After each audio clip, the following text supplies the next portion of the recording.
And welcome to another episode of the Don't Argue with the Facts podcast.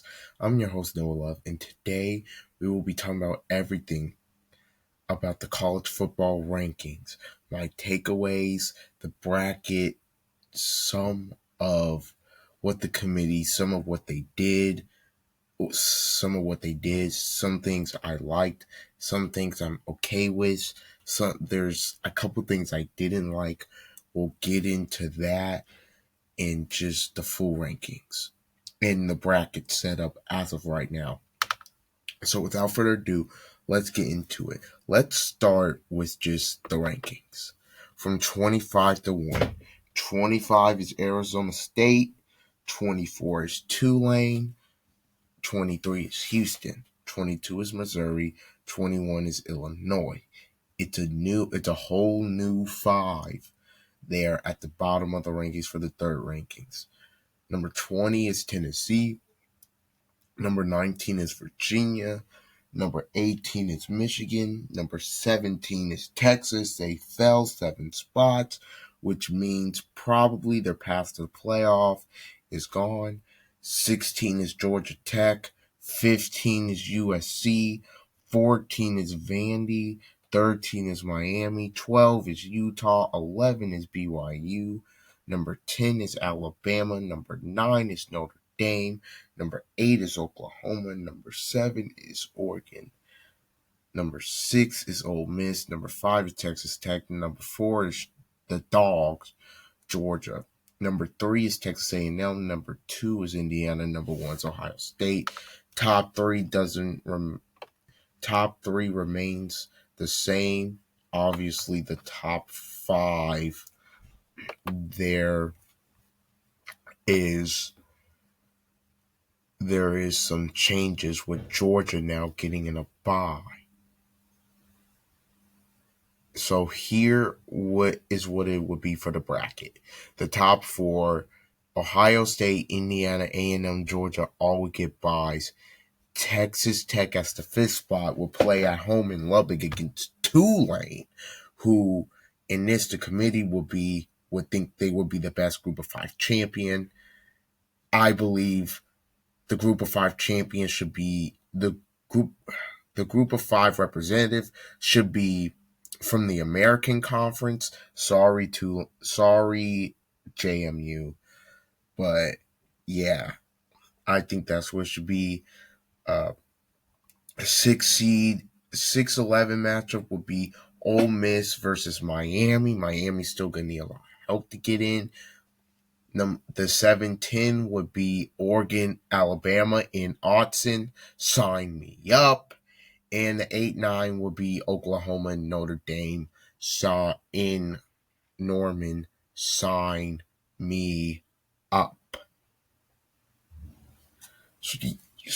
So yeah, that would be the bracket for right now. In terms of the rankings, top 3, no issue. It's probably gonna be the same until that final week. I don't think Indiana loses because they play Purdue, but maybe Texas A&M loses to Texas or Ohio State loses to Michigan. I don't think both loses. That'd be crazy. But if they both win, that's going to stay the same probably at least until the conference title game when A&M plays whoever they will in the SEC championship game. And Ohio State and Indiana will probably meet in the Big Ten. Georgia, I wanna talk about this. Georgia's in an interesting position at number 4 because they are not guaranteed. Their conference is over. Their last 2 games, they play Charlotte this week, and then they play Georgia Tech on Black Friday in Mercedes-Benz Stadium in Atlanta. They're in an interesting spot because right now they have a bye. But there is a possibility they can still go to the SEC title game, depending on what Bama does, Ole Miss, whatever.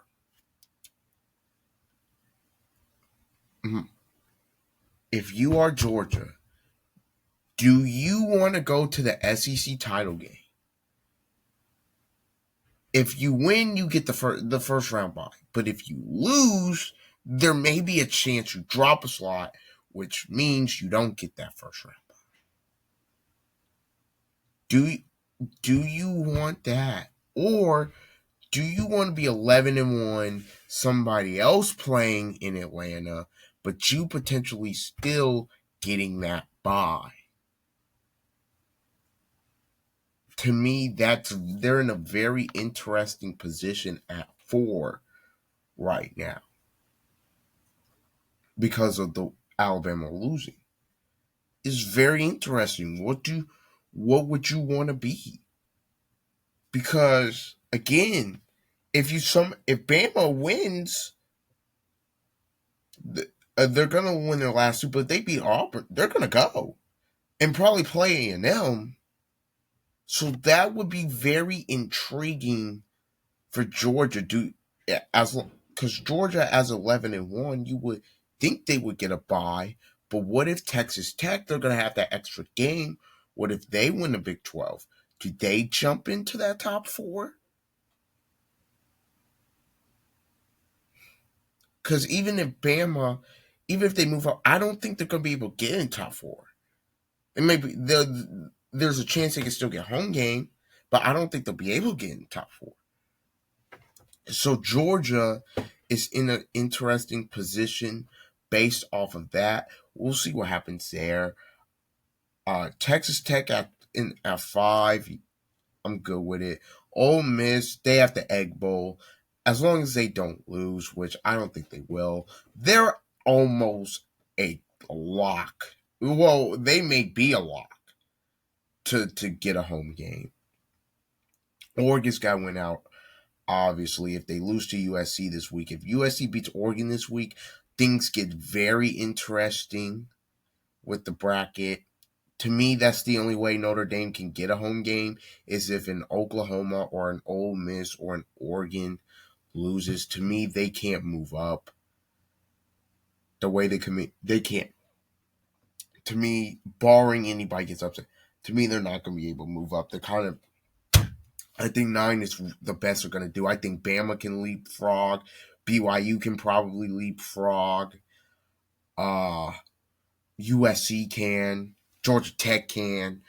But Georgia, not leapfrog them. Well, potentially Georgia Tech. We'll see. But yeah, the ACC, it's kind of just there. I mean, Virginia and Georgia Tech still there. Look, Miami's going to need a lot of help because them making the ACC title game is very unlikely. Oklahoma's in a pretty good position. They win their last 2. They get a home game. Bama is at 10. And I know this is what a lot of people have been talking about. Should Alabama be higher than Notre Dame? On the surf, it's really hard because they have 2 losses. And I really hate the quality of losses argument. I do. Because when you look at Notre Dame, it's like, bro, who do you beat? Okay, you lost to Miami and you lost to A&M. Look, you lost 2 close games. Good for you. Who did you beat? Who did you beat? And I'm looking at Alabama. I'm looking at Alabama. They beat the number 4 team, Georgia, on the road. They beat Tennessee at home. They beat Vandy at home. They have a better resume. They went on the road and beat Missouri. Now, granted, Missouri, let's just get into this real quick. How is Missouri ranked? They're 7-3. I get that. They've done nothing. They beat 5-5 Kansas. That's all they've done.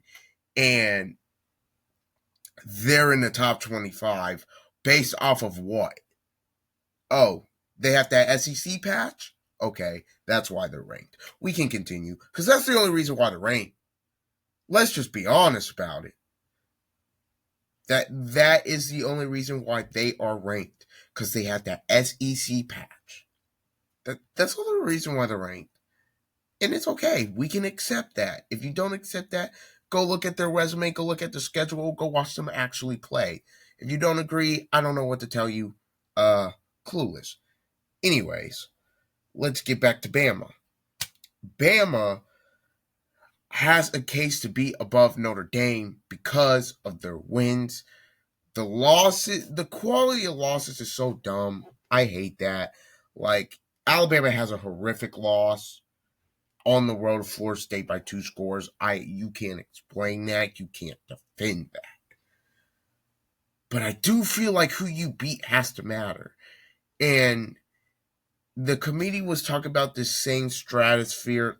This committee's a disaster. They go in circles, every single week, over and over and over and over. They go round and round and round. Like, it's ridiculous. Saying Notre Dame, like, Miami's not in the same. Well, they're not really in the same stratosphere. They're not in the same, like, I don't even know, grouping is the word they use. Meanwhile, they're the 13th team in the country. They're only 4 spots below. So they're not in the same committee. By the way, that game was played on the field. Look, I get it. It was week 1. I don't care if it's week 1, week 11, week 3, week 4, week 67, week 77, week 81, 9-1, 21. It doesn't matter. That game happened and Miami beat Notre Dame. Period. Period. I don't care when it happened. They have the same amount of losses. Yes, Miami has 2 worse losses. I get you there. But that game happened and Miami won the game. And they controlled that game throughout. They didn't dominate it. They controlled it. Dominating and controlling are 2 different things. They controlled the game. They were the better team that night. That game, again, at some point, when does head-to-head matter? It matters for BYU and Utah, but it doesn't matter for Notre Dame and Miami. Who you beat matters until it comes to Notre Dame, because they have not beat the only team they beat is USC. That's it. That's it. Let's just be honest about it. If you think, look, I figured Alabama will be ranked below. That's fine. I have no problem. I have no real big time issue with it. If you're going off of eye test and resume, I don't see how Alabama's not ranked ahead, but that's just me. But you're not going to move Notre Dame down. See, this is the issue that the committee ranking them where they ranked them. Now, you're not going to move them down after they just destroyed Pitt, who was in your top 20. You're not going to move them down. But you're going to move Alabama down because they lost by 2 at home to a very good Oklahoma team, which I think is fair. That's the issue, was where Notre Dame was ranked in the first place. You can't move. You can't move them up. You can't really move them down either. You just gonna have to keep them there. That's kind of what it is. Unless somebody else. I mean, what are they gonna move up because they beat like 3-7 Syracuse this week? Because that's their next game. Are they gonna move up? Like, that's kind of like they're in again. The committee put themselves in a predicament with Notre Dame. They put themselves in a bad predicament. Again, Notre Dame, I still am of the belief they can be leapfrogged. USC,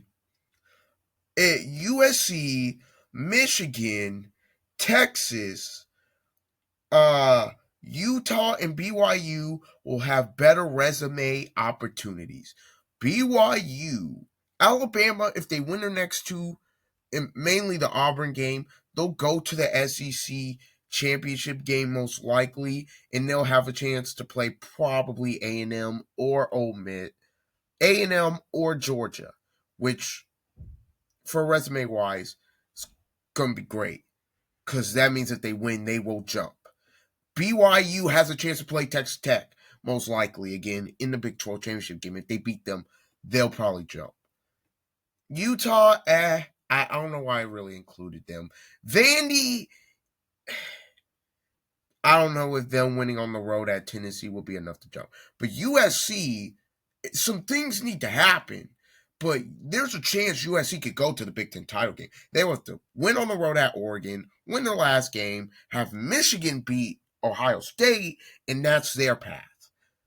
And then they'd have to go beat, but they can still jump. So what I'm saying to everybody is Notre Dame at 9. I don't think they can move up, but I do think they can get leapfrog because other teams are going to have more opportunities than they do. That's what I'm saying. I don't think Utah can leapfrog. Utah, they's going to have like some crazy things are going to have to happen for them to get in. Miami's going to need some help. Vandy probably is going to have some help. And them win out. USC, I think, funny enough, controls their own destiny because if they're 10-2, you can't tell me they're not in. Because they would have beaten Iowa at home. They would have went on the road to Oregon and won. They would have had a pretty good resume, I'd say. The 10-2 in the Big Ten, I think they would go. But yeah, Notre Dame. Now that's an argument that Notre Dame versus USC, which I would give to Notre Dame because they played on the field. That again, this committee, it stresses my brain out. It does. Let's just get off of it. Lord have mercy. Miami needs help to get in. We talked about that. Miami, they're unlikely to make the ACC title game, so they're probably going to need BYU to lose. But here's the issue that they have. Probably going to need Bama to lose. Here's the issue that they have when it comes to turning that. Even if BYU goes to the Big 12 title game and loses, you won't be able to jump them. That's what the committee said. That's a data point. So going to the Big 12 title game and losing, if it's close, they won't jump. BYU will be interesting because if they go to the Big 12 title game and they lose, but let's say they have a better showing against Texas Tech, they will have 2 losses to a team that will probably either be in the top 4 with a first round bye or 5th. And that'll be the only 2 losses. That'd be interesting. Tulane, group of 5 representative as of right now. I said the winner of the Americans, very good conference, JMU. They're blowing everybody out, but in the Sun Belt, it's just hard to get those quality of games. And I feel like the committee's just looking at the American as there's a much better league, which they are. The American's a much better league than the Sun Belt. JMU, I've heard people complain about that. I'm kind of like, it's kind of whatever, because if JMU gets in, it'll be a great feel good story for them. But I do feel like if they get in, they'll probably get bludgeoned by 30. I think the winner of the American will have a better chance. But I'm also in the boat of, if you deserve to go to the playoff, you need to be in the playoff. So yeah, we'll see what happens with that. If Tulane loses this week, I mean, look, the American, we'll see what happens. The American's a crazy conference. North Texas could win it. ECU could win it. Obviously, Tulane could. It could be Navy for all we know at this point. So yeah, this has been my college football playoff ranking takeaways for this week. Please like, comment, share, and subscribe. I've been your host, Noah Love. And until the next time, see ya.